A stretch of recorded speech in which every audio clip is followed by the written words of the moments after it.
Hello అండి, శైలూస్ కిచెన్కి స్వాగతం. ఈరోజు అయితే బీట్రూట్తో చపాతీ అనమాట. బీట్రూట్ని మంచిగా స్కిన్ తీసేసి ముక్కలు కట్ చేసుకొని చిన్న జార్లో మిక్సీ చేసుకోవాలండి. ఎందుకంటే చాలా చక్కగా పేస్ట్ అవుతుంది. కొన్ని నీళ్ళు కూడా యాడ్ చేయొచ్చండి.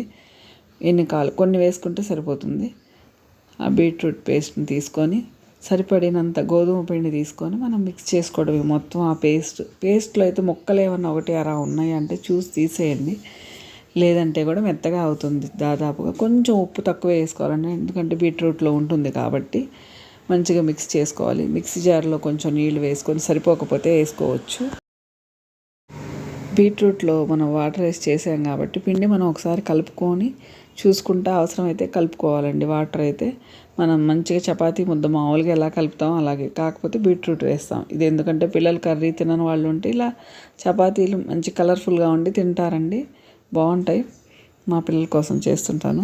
చపాతీలు మామూలుగా చేసేయడమేనండి, పిండితో చేస్తాను. ఆయిల్ వేసైనా కాల్చొచ్చు, నెయ్యి వేసైనా కాల్చొచ్చు. మనం పిల్లలు తినేసుకునేదాన్ని బట్టి, మన ఇంట్లో వాళ్ళు తినేదాన్ని బట్టి రెండు వైపులా మంచిగా కాల్చుకోవాలండి. ఇలా కాల్చుకుంటే చపాతీలు పిల్లలైతే ఇష్టంగా తింటారు. మనం నెయ్యితోనైనా పర్లేదండి, ఎలా తింటారంటే అలా మంచిగా కాల్చుకోండి. కొంచెం నానబెడితే ఎక్కువ పొంగుతాయండి. హెల్త్కి మంచిది కాబట్టి బీట్రూట్ని ఇలా కూడా చేస్తే పిల్లలు హ్యాపీగా తింటారు. అన్నీ ట్రై చేయాలి కదండి, కానీ టేస్టీగానే ఉంటుందండి, మంచిగా ఉంటుంది. పిల్లలకైతే బాగా నచ్చుతుంది. మీరు కూడా ఒకసారి ట్రై చేయండి.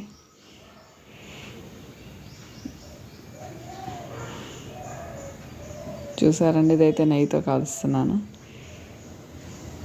మంచి టేస్ట్గా ఉంటుందండి, మంచి సాఫ్ట్గాను ఉంటాయి. మంచిగా కాల్చుకోవాలండి, అంతే. కొంచెం బీట్రూట్ ఉంటుంది కాబట్టి మామూలు చపాతీ కంటే కొంచెం ఎక్కువ టైం పడుతుంది, కొద్దిగా అంతే. మంచి కలర్ఫుల్గా ఉండి పిల్లలకైతే నచ్చుతాయండి బాగా. ఏమైనా కొత్తగా ఉంటే వాళ్ళు తీసుకుంటారు.